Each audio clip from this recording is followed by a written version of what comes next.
Querido rector, queridos colegas de la Universidad de José de Paz y todo el equipo que ha permitido que se inicie este doctorado, primer doctorado de la universidad, es una enorme responsabilidad para todos nosotros, que asumimos con muchísimo gusto, por cierto.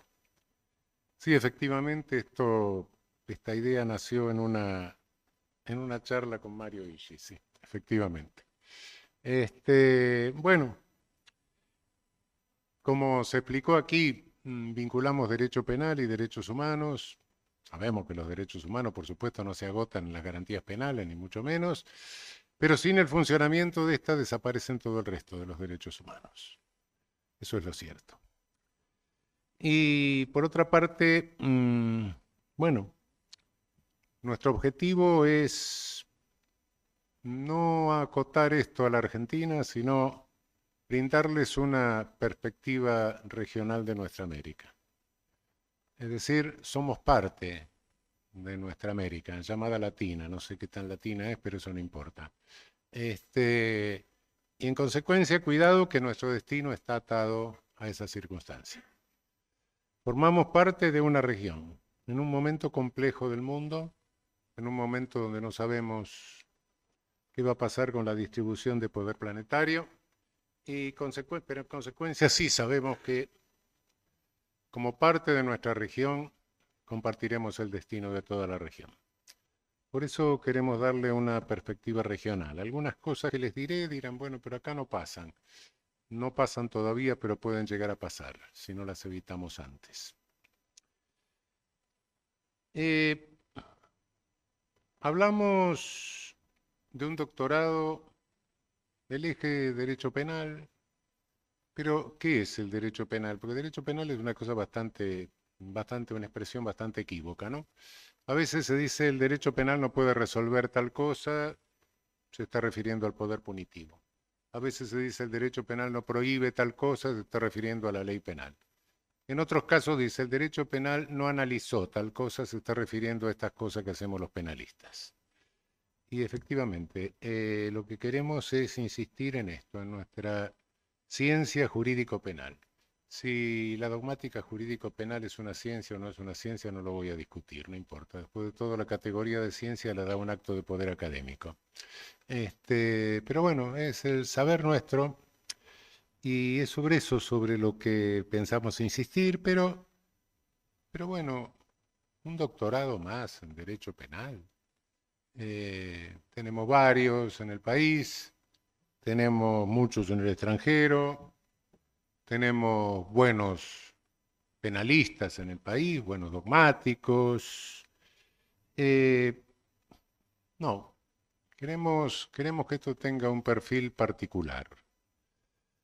Por eso resulta un poco raro que les hable de derecho penal y colonialidad, ¿no?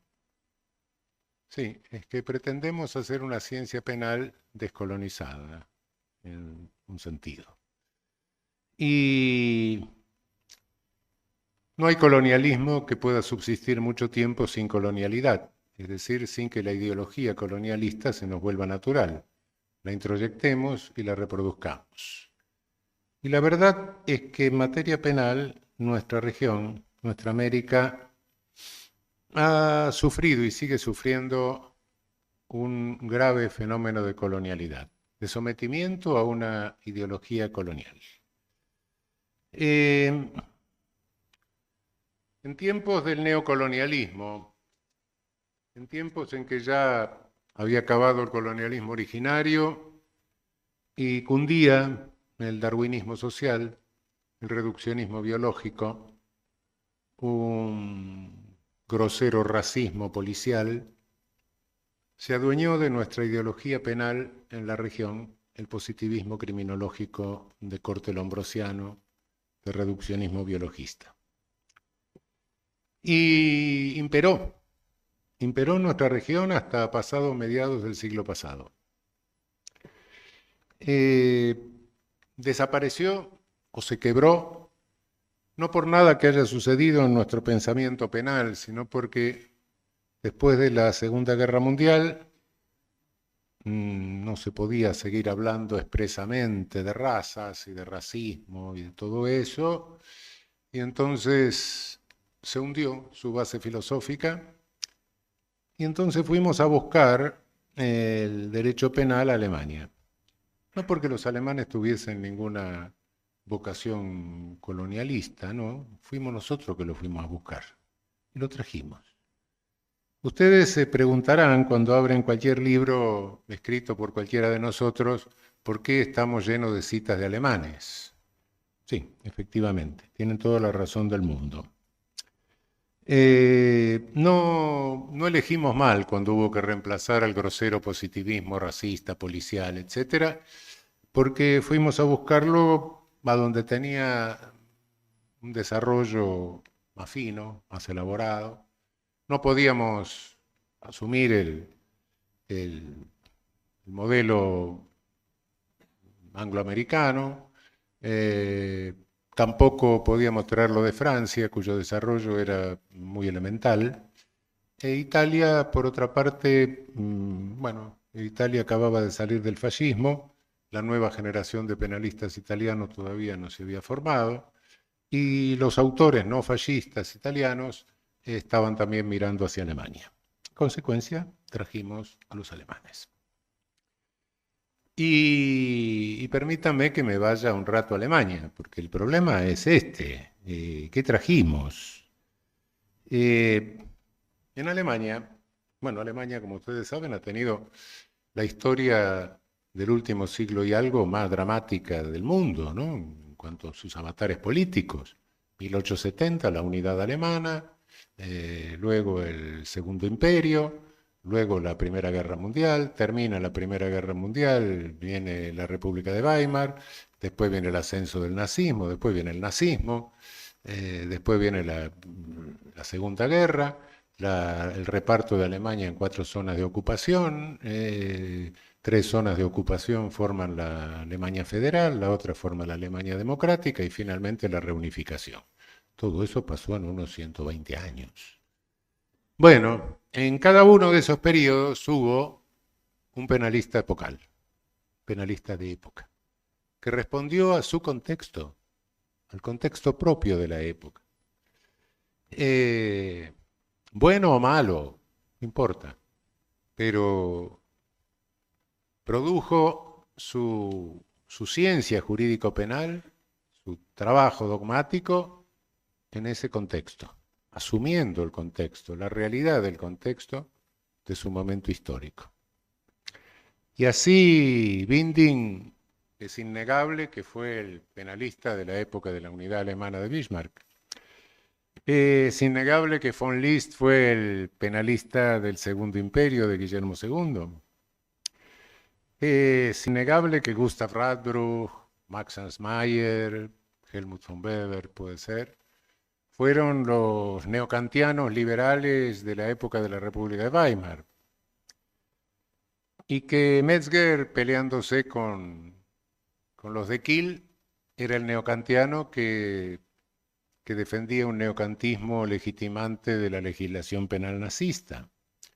Que en la posguerra Hans Welzel fue el penalista de la época de la reconstrucción alemana de Konrad Adenauer. Y que luego Roxin fue el penalista de la Alemania ya socialdemócrata de Willy Brandt. Esto es casi innegable. Que uno, no voy a pararme en los detalles, pero indiscutiblemente cada uno de ellos escribió en su contexto y receptando la realidad buena o mala de su propio contexto. Nosotros no los trajimos a todos. A Binding no lo trajimos, era difícil de traducir, una serie de tomos, qué sé yo, no llegamos a tiempo. A von Lee sí. Y a los liberales neocantianos de Weimar no, tampoco. Los conocimos como filósofos del derecho, pero no como penalistas. Y sí, a Metzger lo trajimos, a Belzer también, a Roxin también. Sí, eh, es curioso esto, pero los trajimos, los que trajimos, los fuimos a sacar de la aduana y en la aduana dejamos el contexto. En la aduana nos olvidamos de que cada uno de estos discursos tenía un sentido político, conforme a su propio contexto, al momento de su contexto. Los trajimos como si fueran distintos ingenios así electrónicos y traíamos un modelo superior al anterior. ¿Y en qué lo considerábamos superior al anterior? En que era mejor desde un punto de vista de completividad lógica. O sea, la verificación de la construcción sistemática del sistema construido dogmáticamente es bueno porque es menos contradictorio. Es bueno porque es más lógico. Y lo político, eso se nos había quedado en el balcón de la aduana olvidado. Y es decir, los trajimos como si fueran los sucesivos modelos de la Volkswagen, ¿eh? Eso fue lo que técnicamente superior el anterior al posterior, aunque es discutible que algunos haya sido más lógico que el otro. Y nuestro contexto bien, gracias. Hemos venido repitiendo todo esto. Primero la colonialidad del positivismo y después la colonialidad alemana, que insisto, no la trajeron los alemanes ni la impusieron, fue una cosa nuestra. Nos fuimos allá, trajimos esto y lo repetimos. ¿Y nuestro contexto cuál es? ¿Es el de alguno de estos momentos? No, no tiene absolutamente nada que ver. Nuestro contexto regional tiene una cantidad de ejercicio de poder punitivo informal que no pasa por los jueces, que el norte no conoce. Este poder punitivo informal que no pasa por los jueces no es independiente del formal. Si hay un poder punitivo informal, es ilícito y es delictivo. Y si existe, es porque el poder punitivo formal es impotente o no tiene voluntad de controlarlo y de suprimirlo. No son independientes. Tenemos un contexto regional de policías más o menos autonomizadas que ejercen poder punitivo por su cuenta, ejecuciones sin proceso, torturas, detenciones arbitrarias. Tenemos bandas de delincuentes de mercado. A mí no me gusta eso de delincuencia organizada porque entra el terrorismo y todas esas cosas, sino delincuencia de mercado, que es oferta y demanda de algo ilícito, de un servicio ilícito. Bueno, tenemos bandas de delincuencia de mercado que también ejercen poder punitivo por su cuenta. Surgen grupos de autodefensa, surgen paramilitares, surgen, qué sé yo, grupos minoritarios, parapoliciales, bueno, brigadas. Tenemos una región en que nos venimos salvando nosotros, Uruguay, Chile, Perú más o menos, Bolivia. El resto de América del Sur, América Central y México tiene índices de homicidio que solo superan o igualan 4 o 5 países de África. Hay algunos índices de homicidio que son directamente bélicos. Tiene altos índices de letalidad policial, es decir, de ejecuciones sin proceso también. Tenemos prisiones degradadas. En nuestra región abundan las prisiones con altos porcentajes de sobrepoblación, no del 10-12% tolerable, sino del 100 y demás, cuya ha crecido el número de presos y sigue creciendo, el 50% no están condenados, son presos en prisión preventiva, pero no crece en la misma proporción el número de funcionarios. De modo que el control interno de las cárceles queda a cargo de bandas que se pelean entre ellos, compiten por la hegemonía del control interno y en algún momento protagonizan los llamados motines, donde tenemos descuartizados, decapitados, castrados, etcétera, que nuestros medios monopólicos de televisión muestran como prueba de la necesidad de que estén presos, miren qué salvajes son. Los índices de mortalidad y morbilidad en la cárcel son muy superiores a los de la misma faja etaria en libertad.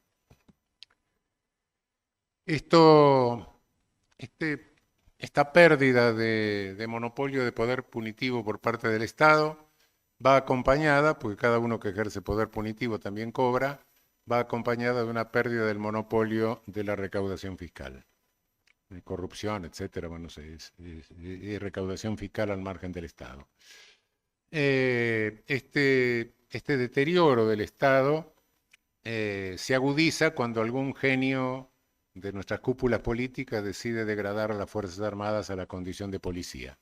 Y entonces, bueno, el Estado pierde el monopolio del poder punitivo, pierde el monopolio de la recaudación fiscal y ve debilitada su defensa nacional. En consecuencia, no es cierto que cuando el Estado de Derecho nuestro se degrada, pasamos a un Estado de policía. No, el Estado de policía es un Estado que tiene una cúpula fortísima. Nuestros estados tienen cúpulas políticas extremadamente débiles. No hay región donde se pase más rápidamente de la presidencia a la cárcel. En consecuencia, no vamos, cuando nos deterioramos, no vamos hacia el estado de policía, sino que vamos hacia estados enclenques, estados debilitados, estados que son más fácil pasto del colonialismo. No del colonialismo originario, por supuesto que ya no existe más, ni siquiera del neocolonialismo, sino hoy de este tardo colonialismo financiero del cual somos víctimas.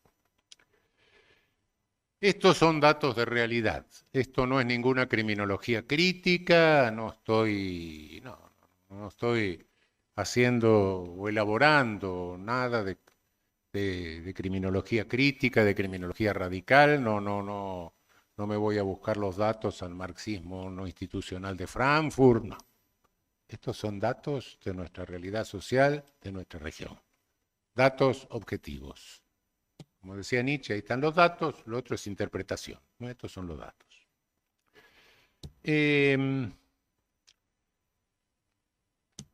A esto se suma otra realidad.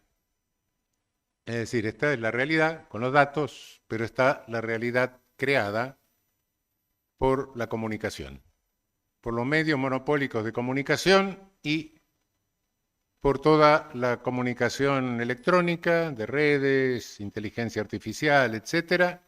Es decir, la forma en que se genera alarma social en torno al problema delincuencial. Esto es aprovechado por políticos inescrupulosos que cada día inventan nuevas leyes penales, agravando penas, por supuesto, en razón de una confianza absolutamente ilimitada en la prevención general negativa. Cuanto más es la combinación de penas, menos el sujeto se va a abstener de realizar el hecho. La realidad de los hechos sabemos que cuanto más truculenta es la motivación de un delito, cuanto más terrorífico es un delito, menos es la eficacia que puede tener la prevención general negativa.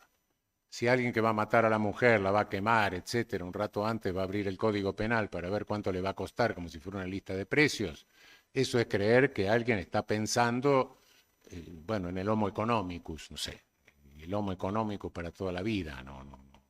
Eso es absurdo. Pueda que tenga algún efecto en alguna delincuencia que tenga cierta racionalidad, como puede ser delito tributario, etcétera, pero fuera de eso, no. No obstante, todo eso lo aprovechan los políticos inescrupulosos.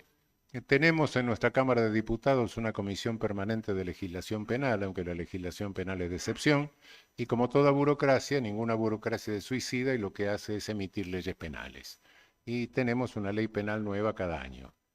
Desde el año 2000 hasta hoy se han emitido unas 130 reformas al Código Penal y leyes penales especiales y disposiciones penales en leyes no penales, o 150 más o menos. Si leemos el Código Penal, está totalmente desbaratado, no tenemos Código Penal, tenemos una serie de disposiciones que son absolutamente incoherentes entre ellas. Por primera vez tenemos prisión perpetua real, nunca la habíamos tenido y ni la habíamos necesitado por otra parte, que todos sabemos que no se va a cumplir porque ninguna cárcel está llena de viejos, de modo que todo esto es Estos son los políticos naturalmente oportunistas, trepadores, que explotan esta demagogia mediática, este charlatanismo punitivista, y a los cuales siguen los otros políticos que no son ellos, por temor a perder votos. Y de ese modo, en nuestra región tenemos en este momento una legislación penal mucho peor que la que teníamos en la época de la colonia española o portuguesa, que por lo menos estaba en buen castellano o en buen portugués. Esto ni siquiera está en buen idioma escrito. Bien, este es el contexto del penalista latinoamericano y este es el contexto en el que tenemos que hacer dogmática jurídico-penal, ciencia jurídico-penal. Tenemos que confrontar con el contexto, porque ¿para qué hacemos dogmática jurídico-penal? ¿Para qué hacemos ciencia jurídico-penal? ¿Es un juego lógico? ¿Es ajedrez? No, el ajedrez es importante como deporte, sí, pero no, nosotros no. Nuestro saber tiene un objetivo práctico, es bajarle línea a los jueces. Y los jueces hacen sentencias. Y nuestra aspiración al escribir, construir nuestros sistemas de interpretación, al desarmar las leyes, volver a reconstruir en esos elementos que llamamos dogmas. Bueno, el método dogmático es como si llegara un camión, vuelca todo el material, hay ladrillos, hay puertas, hay tirantes, hay baldosas, hay chapa de zinc. Entonces lo vamos ordenando y construimos la casita, el sistema. Reconstruimos todo eso ordenadamente. Método dogmático de Fogneri, ¿no? que lo comparaba con la química. Bien, lo cierto que, ¿para qué hacemos esto? Para que se convierta en jurisprudencia, para que los jueces lo tomen y hagan sentencias. Y cada sentencia es un acto de gobierno, es un acto político, es un acto de gobierno de la polis. Limitado, por supuesto, sí, pero un acto de gobierno. Sale de un poder del Estado. Por consiguiente, todo acto de gobierno tiene que estar nutrido de datos de la realidad. Es decir, si alguien hace acto de gobierno sin acto de la realidad, sí, lo puede hacer, pero es un delirio. Bueno, de modo que nuestro objetivo práctico es ese. Y al tomar los datos de la realidad es un choque doloroso. Sí, cierto. Cuidado. Esto que estaba diciendo antes son datos de la realidad que duelen. Duelen cuando los confrontamos con nuestro deber ser. Duelen cuando, eh, cuando sabemos que si los hacemos, si los asumimos, corremos ciertos riesgos. Y a tal punto duelen que hay algunos juristas, algunos teóricos sensibles, buena gente, que se escapa de eso. Dice, no hagamos más dogmática. ¿Para qué vamos a hacer dogmática? Vámonos a la política criminal. Y empiezan a soñar con sociedades futuras, con cambios de civilización radicales. No sé, el abolicionismo, por ejemplo, en cualquiera de sus corrientes. El derecho penal mínimo. Bueno, la Constitución de la Tierra de Ferraioli, no sé, bueno, está bien, pero no, cuidado, no desprecio esto. Creo que es válido, que es interesante discutirlo, pero en tanto se produzca cualquiera de estas cosas y un día se produce, ¿y qué pasa? ¿Qué pasa con el contexto? ¿Qué pasa con nuestra realidad? ¿Qué pasa con la tortura? ¿Qué pasa con los muertos? ¿Qué hacemos? Este es el problema. Y otros permanecen en la dogmática, pero evitan el choque. Evitan el choque porque insisto que es un choque doloroso. Y la primera forma de evitar el choque es asignarle funciones a la pena formal. Si ustedes abren cualquier libro de derecho penal, lo primero que dice, bueno, la pena tiene por función tal cosa. Tutela de bienes jurídicos, la defensa de la sociedad, no sé, todas aquellas funciones que hace 200 años clasificó el pobre Anton Bauer, a quien todos citan, copian, fusilan sin citarlo. Por eso yo lo traduje hace un tiempo, por lo menos para que lo citen. Y tiene un abanico que clasifica todas las teorías absolutas, teoría relativa, la relativa de prevención general, prevención especial, positiva, negativa. Y eso es lo que allí elegimos como una bandeja de canapés los fines de la pena y no nos damos cuenta que detrás de cada finalidad de la pena, guarda, hay un modelo de Estado. Si yo elijo el retribucionismo kantiano porque estoy pensando en el Estado ético kantiano, si elijo prevención general, prevención especial positiva es porque estoy pensando en un Estado terapéutico.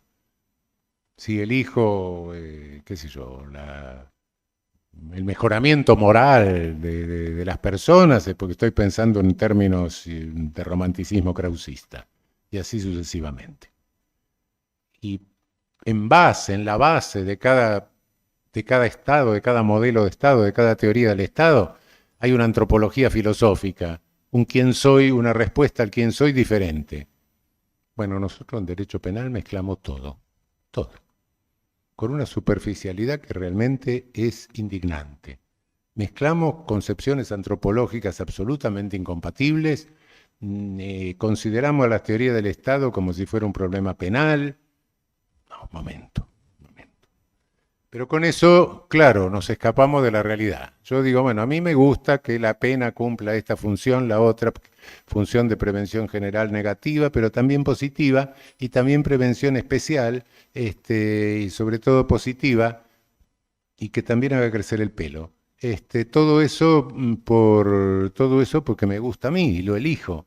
Y le doy por cierto que tiene que cumplir esa función y entonces escribo todo un libro de derecho penal en base a esa función que yo elegí, que no es la función que cumple ni el estado que cumple. Bueno, entonces imagino una función de la pena, imagino un estado que no existe y en base a eso escribo todo un derecho penal que se lo bajo a los jueces que tienen que hacer sentencia en el estado que existe. Ese es el asunto, ese es el problema.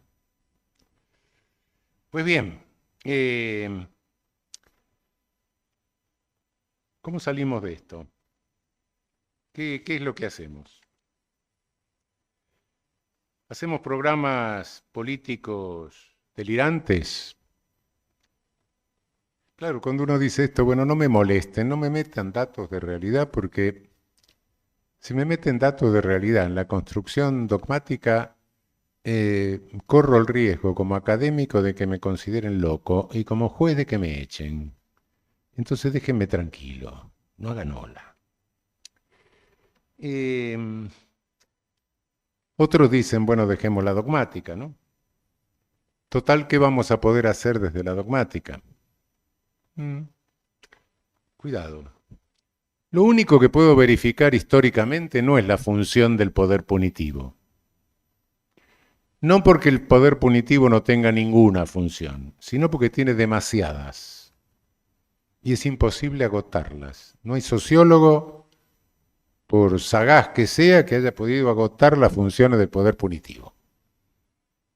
Puede tener funciones de recaudación fiscal, puede hacer subir o bajar la prima de un seguro, puede hacer subir o bajar los precios de los inmuebles de un barrio, puede determinar la preferencia por un modelo de auto, no sé, son demasiadas funciones, es demasiado multifuncional. Después vamos a ver por qué. Pero lo que sí es cierto y lo que no puedo dejar de verificar, porque se verifica a lo largo de toda la historia, y especialmente a lo largo de la historia del siglo pasado y en lo que va de es que si no controlo jurídicamente al poder punitivo, si no le pongo un límite que impida el paso del poder punitivo de mayor irracionalidad, todo eso acaba en el genocidio. Y ahí la prueba la tengo. Las mismas agencias ejecutivas del poder punitivo, que no son los jueces, son las policías. Si no tienen control jurídico, acaban en el genocidio. Me refiero concretamente, bueno, las SS, la Gestapo, Geheime Staatspolizei, la KGB, stalinista, algunos ejércitos latinoamericanos en función policial durante la dictadura de seguridad nacional. Y bueno, eso sí lo verifico. Se necesita el control jurídico. Les decía que el poder punitivo no lo ejercen los jueces, aunque en la Facultad de Derecho se puede repetir que sí, y algunos jueces hasta lo pueden creer. No, el poder punitivo lo ejercen las policías. Si uno se para en la vereda de cualquier juzgado, va a ver que para un coche oficial y bajan una serie de tipos con las manitos atadas, ¿no? No lo salieron a buscar los jueces, los fiscales, no. Lo que los jueces, los fiscales y todos tenemos es un semáforo. Un semáforo que, bueno, si la cosa es menos irracional, grave, bueno, luz verde para que avance el proceso de criminalización. Si la cosa es irracional, bueno, luz roja, esto pasa. Acá se interrumpe el proceso. Y si no tenemos las ideas claras, luz amarilla, esperemos un rato hasta que se aclare. Bueno, el derecho penal lo que tiene que hacer es proyectar el buen funcionamiento del semáforo judicial, efectivamente. Y para eso, para que funcione el buen funcionamiento, para que funcione bien este semáforo, ¿acaso necesitamos legitimar el poder punitivo? No. No, porque no sabemos realmente, sabemos que existe en el mundo, no tenemos razón para legitimarlo ni para deslegitimarlo, habrá alguno que se deslegitime más que otro, habrá alguno más racional que otro. Puede no gustarnos, pero ahí está. No tenemos poder para hacerlo desaparecer, no, por supuesto, no, claro. Por eso, hacia 1880, en el nordeste de Brasil, hubo alguien que pensó, naturalmente que como era un mulato nordestino brasileño, no tiene el nombre ni la trascendencia que hubiese tenido si hubiese sido un europeo, ¿no? Pero hubo alguien que pensó, se llamaba Tobias Barreto, el líder de la escuela de Recife, y pensó solo. Pedía libros a Alemania, le mandaban los libros, leía todos los libros de Europa, una gran biblioteca para la época. Un día dijo, mire, nadie justifique la pena, porque para justificar la pena tendrá antes que justificar la guerra, si es que ya no lo hizo. Pena y guerra. 1880. Me estoy refiriendo a alguien que pensó esto mucho antes de que surgiera el derecho internacional humanitario. El derecho internacional humanitario, el derecho de Ginebra, se desarrolla a partir del 1900, fundamentalmente, en las 4 convenciones de Ginebra. Sin embargo, esta intuición de Tobías Barreto, que dijo, miren, el poder punitivo es un factum político, es un hecho político. Y como hecho político, tomo lo que había dejado dicho antes, es extremadamente multifuncional.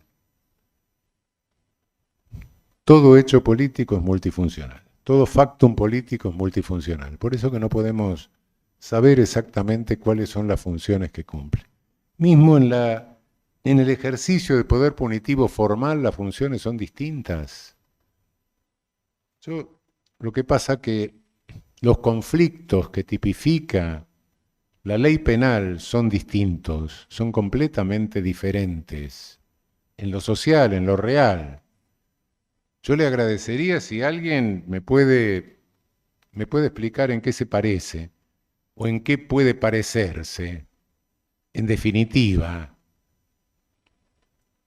un hecho de violación de una mujer al libramiento de un cheque sin provisión de fondos.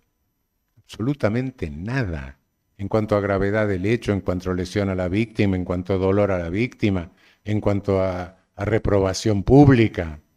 Nada. ¿Qué puede parecerse alguna atrocidad de esas con un delito tributario, donde voy y digo, no, no, mire, disculpe, me había olvidado de declarar este bien, lo vengo a declarar. Ah, bueno, usted es un buen ciudadano, parece a su casa. ¿Qué tiene que ver una cosa con la otra? Y por supuesto que las funciones que cumple la pena en otro caso son distintas. Sí. Y estamos hablando de pena, de derecho penal formal. Bueno, sí, efectivamente. Creo que ha llegado el momento de invertir la, la función del derecho penal. No legitimar el poder punitivo, sino legitimar el acotamiento racional del ejercicio del poder punitivo. Y esto son las garantías, las llamadas garantías que tenemos en las constituciones, que tenemos en el derecho internacional de los derechos humanos. ¿Y estas garantías de dónde vienen?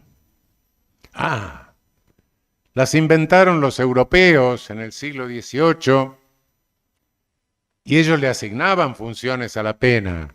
Y por eso que nosotros tenemos que seguir asignándolas. Y después ellos que la inventaron en el siglo XVIII generosamente nos la bajaron a nosotros, a los brutos del sur. Mentira. Las garantías son resultado del colonialismo. Sí. No me miren tan extraño.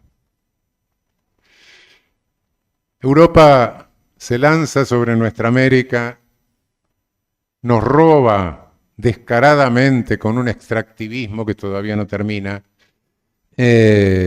nuestro oro, nuestra plata, hoy son otras cosas, el litio, etc. Se lo lleva, se lleva nuestras materias primas, se lleva medios de pago, pasan por España, que naturalmente los hidalgos haraganes nunca tuvieron una burguesía, echaron a los judíos, echaron a los árabes. Y se forman las burguesías en el centro norte de Europa. Se forma el capitalismo. Y claro, claro que esas burguesías tenían una ideología. ¿Y esa ideología cuál era? Y esa ideología era una ideología que le proponía estados. Eran propuestas de estados contrarios al estado absoluto del ancien régimen, por eso que proponían fines de la pena. Los padres liberales eran iluministas, eran perfectamente conscientes de que estaban proponiendo no solo fines de la pena, sino modelos de Estado. Claro. Pero bueno, esos modelos de Estado se plasmaron después en constituciones. Y nosotros, ¿para qué tenemos que proponer modelos de Estado si lo tenemos? Si el proyecto está en las constituciones. Lo que tenemos que proponer es la eficacia de las normas constitucionales. Es dotar de eficacia las normas constitucionales. Nosotros ya no proponemos modelos de Estado, los tenemos. Los padres liberales y iluministas, claro que los tenían que proponer. Estaban peleando contra la nobleza, estaban peleando contra el Estado absoluto. Y tenían que proponer otro modelo de Estado. Nosotros no. Tenemos que darle eficacia al que tenemos. Y el problema es que nos olvidamos de eso, porque nos olvidamos de los datos de realidad. Cuidado, con esto no estoy diciendo dejar la dogmática, no. Hacer dogmática con datos de realidad es otra cosa. Dejar la dogmática es caer en el romanticismo. Yo sé que, bueno, podría llegar a decir cosas tales como dejemos estas cosas complicadas y vayámonos al sentimiento de justicia que tiene el hombre con el arado, o el otro, el obrero con la máquina. Sí, estaría diciendo una idiotez grande como la Concagua, por supuesto. Y eso nos llevaría a cualquier posición de carácter romántico. No, no, no. Se trata simplemente de dar eficacia a la dogmática a normas vigentes, partiendo de la diferencia de Kelsen. Una norma es vigente desde el momento que emana de un órgano competente. Y tiene eficacia en la medida en que se la respeta en el orden social, en el orden de la realidad. Bueno, este es el camino, el difícil camino del deber ser al ser.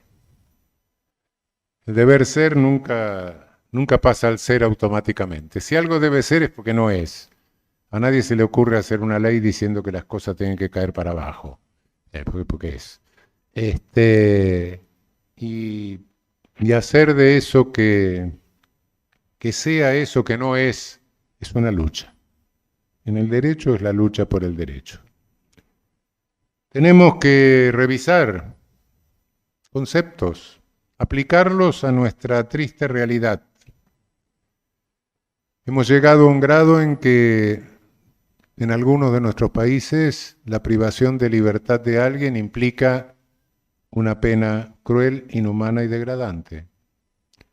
No sé si no tenemos jueces, autores inmediatos de penas crueles, inhumanas y degradantes a los cuales hay que considerar exculpados por la amenaza del linchamiento mediático. Pero si hemos llegado a planteos de esa naturaleza es porque nuestro contexto nos está exigiendo respuestas. No sé, por otra parte, qué nuevas hipótesis se pueden plantear de legítima defensa frente a gobiernos que se dedican a concentrar cada vez más riqueza en una región donde tenemos los coeficientes de Gini más altos del mundo.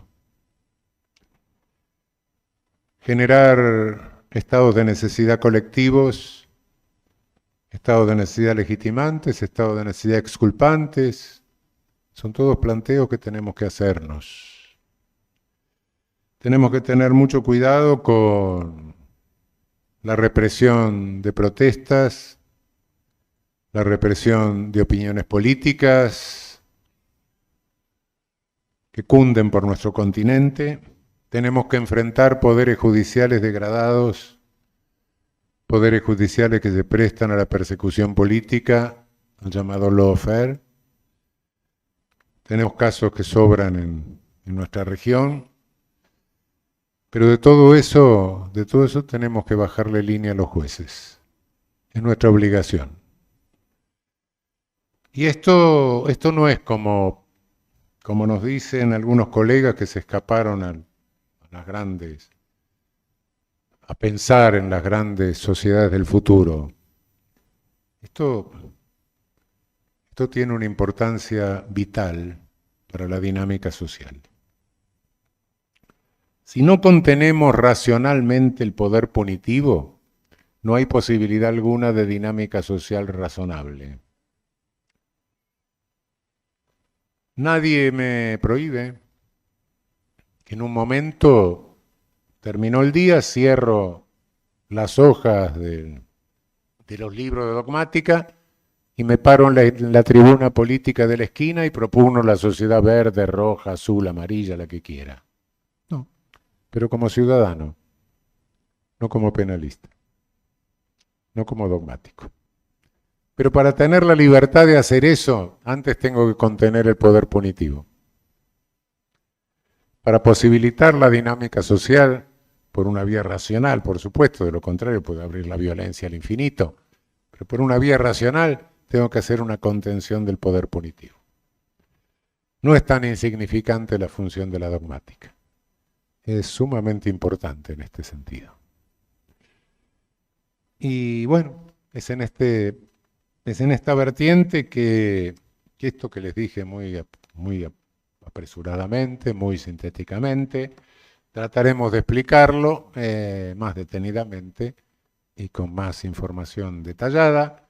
Pero bueno, este es el sesgo con el que soñamos con darle a este doctorado para que no sea un doctorado más en Derecho Penal. Bueno, muchísimas gracias.